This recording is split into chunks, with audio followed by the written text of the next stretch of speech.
गांव में राम और श्याम नाम के दो भाई रहते थे। दोनों के स्वभाव एक दूसरे से बिल्कुल अलग थे। बड़ा भाई राम ईमानदार, मेहनती और शांत स्वभाव का था, जबकि छोटा भाई श्याम थोड़ा लापरवाह और स्वार्थी था। दोनों के माता पिता का देहांत बचपन में ही हो गया था और राम ने अपने छोटे भाई को पिता की तरह संभाला। राम खेतों में दिन रात मेहनत करता और जो भी कमाई होती उसका एक हिस्सा घर चलाने में और दूसरा हिस्सा श्याम की पढ़ाई पर खर्च करता।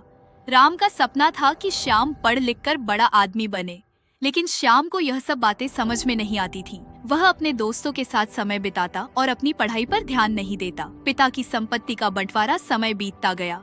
जब श्याम बड़ा हुआ तो उसने अपने बड़े भाई से संपत्ति में हिस्सा मांगा। राम को यह बात सुनकर दुख हुआ, लेकिन उसने कुछ नहीं कहा। उसने अपनी जमीन और घर का आधा हिस्सा श्याम को दे दिया। श्याम ने अपनी जमीन बेच दी और शहर में जाकर अपना व्यापार शुरू कर दिया। राम ने अपनी जमीन पर मेहनत जारी रखी। वह साधारण जीवन जीता था, लेकिन उसकी सच्ची खुशी उसकी मेहनत में थी। श्याम ने शहर में पैसे तो बहुत कमाए, लेकिन वह अपने परिवार और अपने गांव को भूलता चला गया। मुश्किल वक्त कुछ सालों बाद श्याम का व्यापार ठप हो गया। उसने जो पैसा कमाया था वह सब खत्म हो गया। अब उसके पास न नौकरी थी न घर। श्याम को अपने बड़े भाई की याद आई। वह सोचने लगा कि राम के पास जाने में शर्म आएगी, लेकिन उसके पास और कोई रास्ता नहीं था। श्याम गांव लौटा और राम के पास पहुंचा। श्याम ने रोते हुए अपनी स्थिति बताई। राम ने उसे गले लगाया और कहा, तू मेरा भाई है, तुझे कभी अकेला नहीं छोड़ सकता।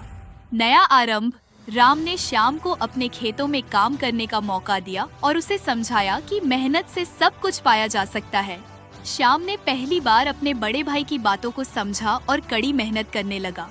धीरे धीरे दोनों भाई मिलकर खेतों को इतना उपजाऊ बना दिया कि उनकी आर्थिक स्थिति बेहतर हो गई। इस घटना ने श्याम को यह सिखाया कि सच्चा भाई वही है जो हर परिस्थिति में आपके साथ खड़ा हो। दोनों भाइयों ने फिर कभी अलग होने का नाम नहीं लिया और साथ मिलकर खुशहाल जीवन बिताया। सीख। यह कहानी सिखाती है कि भाई भाई का रिश्ता सबसे अनमोल होता है। स्वार्थ छोड़कर एक दूसरे का साथ देना ही सच्चे रिश्ते की पहचान है।